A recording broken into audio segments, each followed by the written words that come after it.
The sun was beginning to dip behind the manicured hedges of Brentwood on the afternoon of the 14th of December, 2025, casting long, distorted shadows across one of the most prestigious zip codes in America. Inside a sprawling estate that had once echoed with the laughter of Hollywood's elite and the high-stakes roar of political debate, a suffocating silence had taken hold. When the police finally breached the master bedroom, they didn't find the triumphant director of Americana Classics or the fierce political activist the world knew as Rob Reiner. Instead, they found a scene of such profound and visceral tragedy that it threatened to erase decades of cinematic legacy in a single, blood-stained instant. Rob and his beloved wife, Michelle, were gone, victims of a violence so intimate and so brutal that the industry simply stopped breathing. For days, the public narrative was one of shock and disbelief, a desperate search for an external villain or a random act of malice. But while the world was looking for answers in the headlines, one woman was sitting in a quiet room, haunted by the echoes of a 50-year friendship that had become a front-row seat to a slow-motion collapse. Sally Struthers, the woman who had played the daughter to Reiner's meathead on the set of All in the Family, wasn't surprised by the darkness that had finally consumed the Brentwood home. She had seen the bruises under the long sleeves in the California heat. She had answered the midnight phone calls where nothing was said except a chilling warning about someone listening on the other end. As the investigation into their son, Nick Reiner, began to peel back the layers of a family life defined by addiction, mental instability, and a father's refusal to give up on a child who had already slipped away, Sally Struthers decided she could no longer protect an image. She stepped forward to tell a truth that Hollywood had spent years helping Rob Reiner bury, a truth about a love that had pushed past the boundaries of reason and into the realm of the fatal. This is not just a story of a Hollywood tragedy. It is an investigation into the warnings that were ignored, the interventions that were rejected, and the chilling reality of what happens when the people we love become the greatest danger we face. To understand the depth of the tragedy that unfolded in Brentwood, one must first look back at the extraordinary bond that anchored Rob Reiner's life for over half a century. Sally Struthers was not merely a former co-star from the golden age of television. She was the keeper of Rob's most guarded secrets, the woman who shared the screen with him as they navigated the meteoric rise of All in the Family. Their friendship was forged in the high-pressure environment of the 1,970 seconds, where they played a couple that represented the shifting cultural landscape of America. But while the world saw them as the face of a generation, Sally saw a man who was deeply sensitive and often vulnerable behind his boisterous public persona.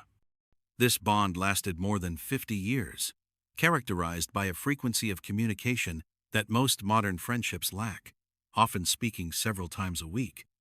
However, in the final years and months leading up to the catastrophe of late 2025, Sally began to notice a profound shift in the man she had known since her youth. The conversations that used to be filled with political passion and creative dreams began to take a darker, more erratic turn. Rob began calling her after midnight, a habit that initially seemed like the eccentricity of an aging artist, but soon revealed itself as a symptom of a much deeper isolation. On many of these calls, Rob would hang up just seconds after she answered, leaving a heavy silence on the line. When she finally gathered the courage to confront him about this bizarre behavior, his response was not one of confusion, but of terror. He snapped at her, whispering that he couldn't talk for long because he listens. That single sentence shattered the illusion of the peaceful Brentwood retirement the public believed he was enjoying. The public-facing Rob Reiner remained a pillar of the Hollywood establishment, but the private man was becoming a prisoner in his own home. Sally recalls the atmosphere of the Brentwood property shifting from a vibrant hub of intellectual debate to something claustrophobic and fearful. The gates that were once meant to keep the paparazzi out had effectively sealed the fear inside. She described walking into the house at noon to find every blind drawn and the lights dimmed, a stark contrast to the California sunshine outside. When she instinctively reached for a curtain to let in the light, Rob's reaction was visceral. He grabbed her wrist with an urgency that bordered on panic, pleading with her under his breath to leave the blinds closed. This hypervigilance extended to every facet of his existence. The man who once welcomed friends unannounced began to insist on advance notice for even the briefest visits, claiming he needed time to know who was coming. To Sally, it no longer felt like she was visiting a friend's home. It felt like she was entering a fortress that was preparing for an inevitable breach. Even Michelle, Rob's devoted wife, seemed to be living in a state of quiet, constant surveillance. Sally overheard her keeping her voice low in the kitchen, as if the very walls of their dream home were bugged or hostile. Michelle later confessed to Sally that she had begun the nightly ritual of locking her bedroom door, not to keep out the world, but to find a moment of peace, away from the sound of footsteps in the hallway, the sound of their own son pacing like a predator. This was the reality that Sally Struthers watched from the inside, a slow-burning domestic nightmare that Hollywood chose to ignore in favor of protecting the legend of the meathead. The tragedy that culminated in the master bedroom of the Brentwood estate was not a sudden explosion, but rather the final, devastating chapter of a decades-long struggle that Rob and Michelle Reiner had fought in the most painful kind of privacy. At the heart of this struggle was their son, Nick Reiner, a man whose life had been a revolving door of crisis since his early teens. By the time he was 32, Nick's history read like a manual for the failures of the modern addiction system. He had been through rehabilitation at least 18 times, starting at the tender age of 15. He had cycled through heroin and cocaine addiction, faced multiple bouts of homelessness across various states, and, most recently, had been diagnosed with schizophrenia, a complex psychotic disorder that added a layer of profound unpredictability to his already volatile state. Sally Struthers watched as her friend Rob became a man divided between his public stature and a private, bone-deep desperation. She witnessed the physical toll of this conflict, recalling instances where Rob would appear at industry functions or charity meetings wearing long sleeves in the sweltering August heat. When colleagues would joke about his choice of attire, Rob would offer a rehearsed, thin smile and credit it to doctor's orders. But Sally saw deeper. She noticed the dark bruises near his wrists when his sleeves would slip, bruises he would quickly dismiss as the result of being clumsy or a tumble down the stairs. His hands would shake as he spoke these lies, his eyes darting toward the door as if expecting an interruption. It was a classic pattern of domestic concealment, but because the victim was a powerful man and the alleged perpetrator was his struggling son, the world chose to look the other way. Despite the escalating danger, Rob Reiner's commitment to his son was absolute. He had even collaborated with Nick on the 2015 film Being Charlie, a semi-autobiographical project meant to bridge the gap between their experiences and perhaps offer Nick a path toward redemption. Rob frequently spoke about how he regretted valuing the advice of diplomas on the wall over his son's voice in the past. This guilt fueled a dangerous level of leniency. Sources close to the family revealed that in the weeks leading up to the murders, Nick's medication for schizophrenia had been changed, leading to what some described as a loss of control. Yet Rob resisted more intensive intervention. He told confidants that he didn't want a legal case or another forced confinement. He simply wanted his son back. This was the tragedy of his compassion.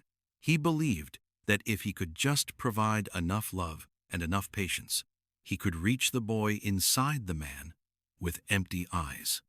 As the atmosphere in the house grew more claustrophobic, the boundary between caretaking and survival blurred. Michelle Reiner had reportedly begun asking medical professionals if parents could be legally protected from their own adult children, a plea that was met with procedural delays and cautious advice.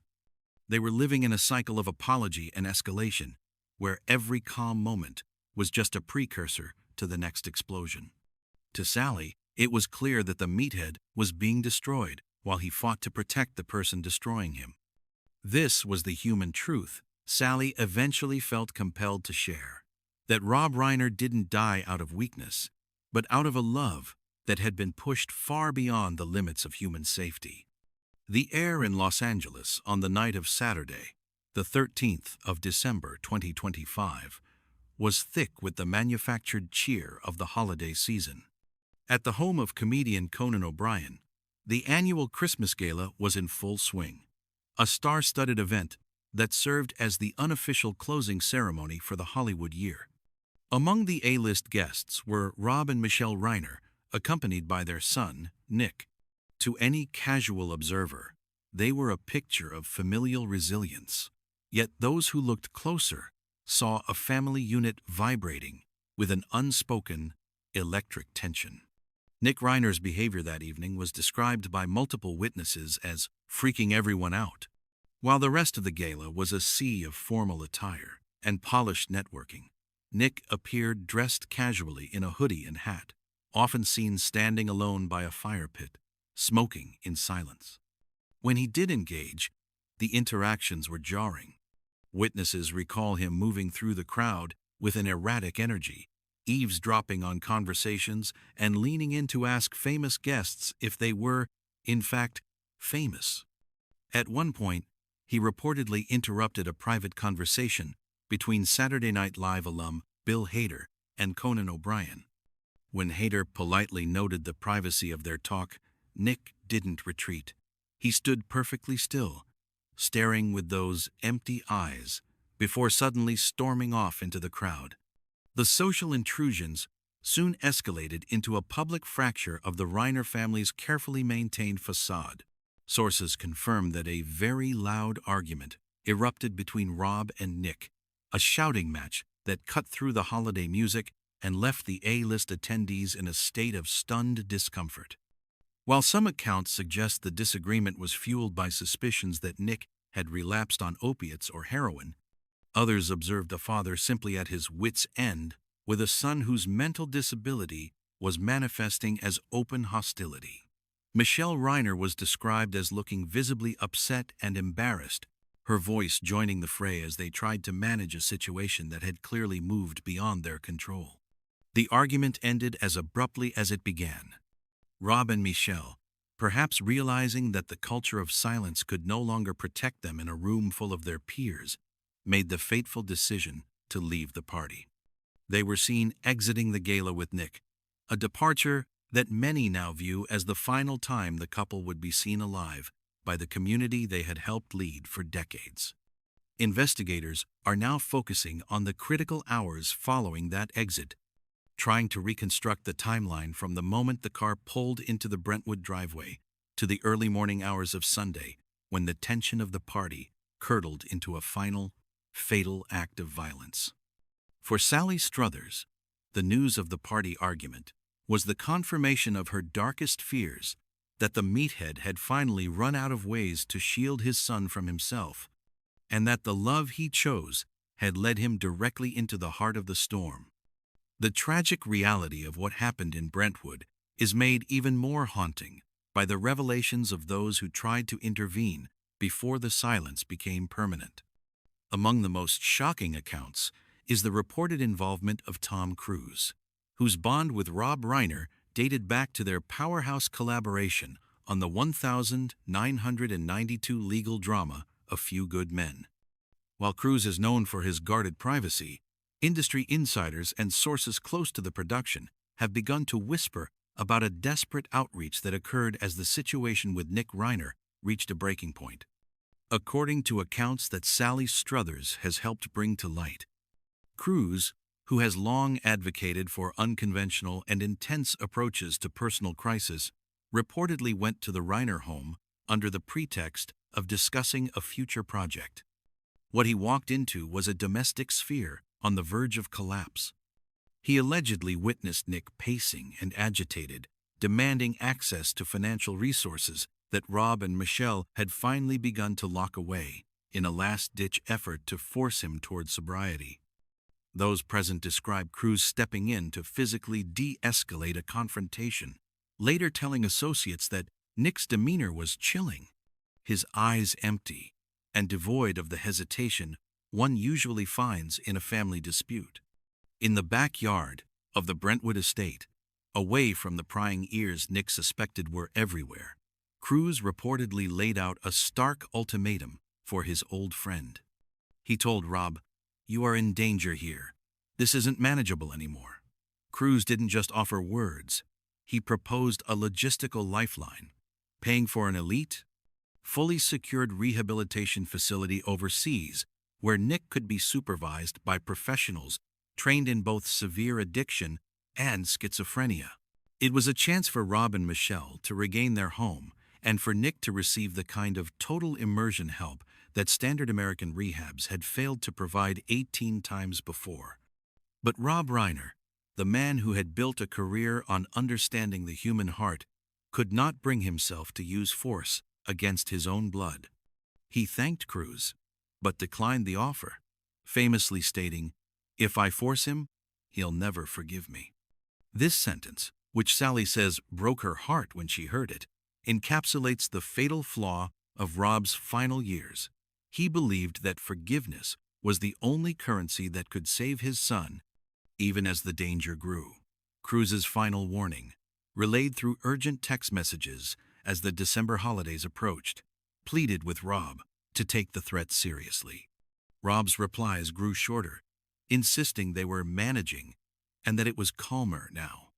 In the end, as the industry now reflects with a heavy heart, Rob Reiner chose love over safety, a choice that left him and Michelle defenseless when the calm finally broke. The legal machinery of Los Angeles began to grind with a heavy, somber precision in the weeks following the Brentwood tragedy. On the 7th of January 2026, the world's attention turned to the Clara Shortridge Foltz Criminal Justice Center, where Nick Reiner was scheduled to enter a plea for the first-degree murder of his parents. The scene inside the courtroom was haunting.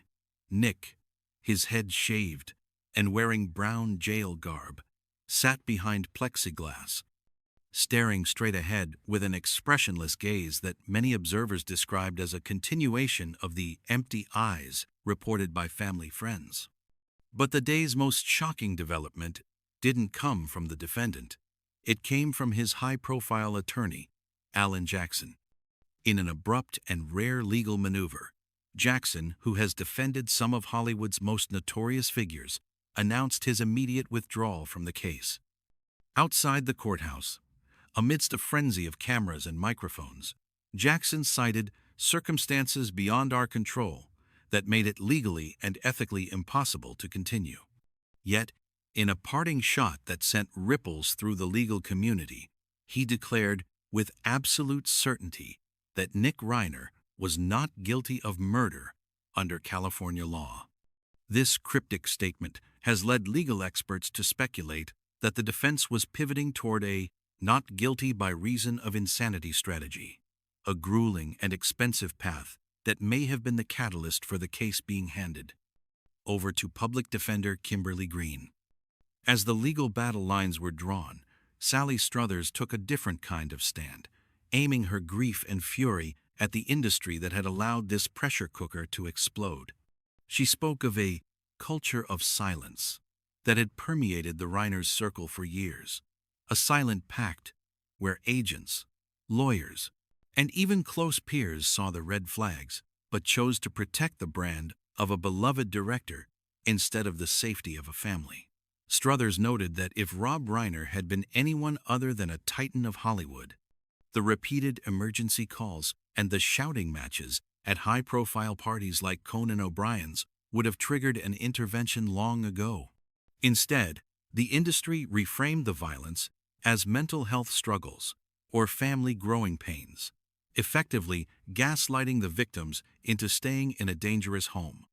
The prosecution, led by District Attorney Nathan Hochman, remained steadfast, expressing full confidence that a jury will convict Nick of the brutal, premeditated stabbings.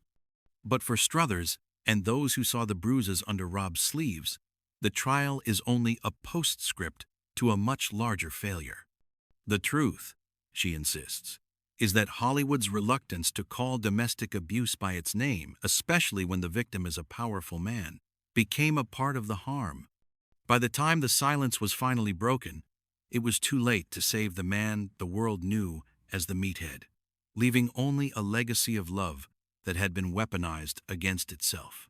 The tragedy that claimed the lives of Rob and Michelle Reiner in the winter of 2025 has left a permanent scar on the landscape of American culture. For decades, Rob Reiner was the man who made us laugh, made us think, and stood as a titan of political conviction. But as Sally Struthers has bravely revealed, the meathead we all felt we knew was privately carrying a burden that few could imagine, and even fewer could survive.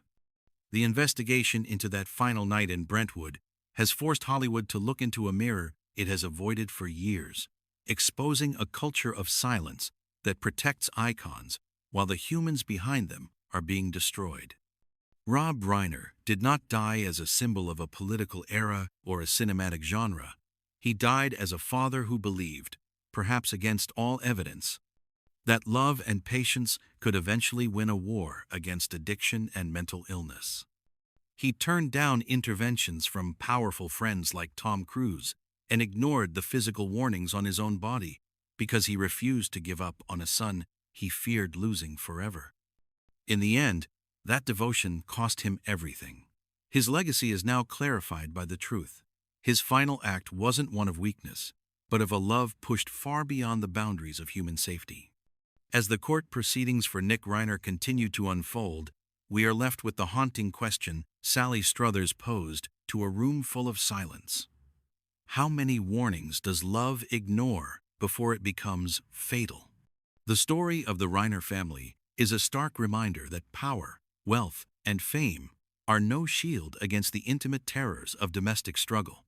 It challenges us to look closer at the lives we think we understand and to speak up when we see the shadows beginning to lengthen over those we care about. What do you think of Sally Struthers' decision to break her silence and expose the industry's role in this tragedy? Does Hollywood have a responsibility to intervene in the private lives of its stars when danger is evident? Drop your thoughts in the comments below. If you found this investigative report impactful, please like this video and subscribe to Memories of the Stars for more deep dives into the stories that define our world. Thank you for watching.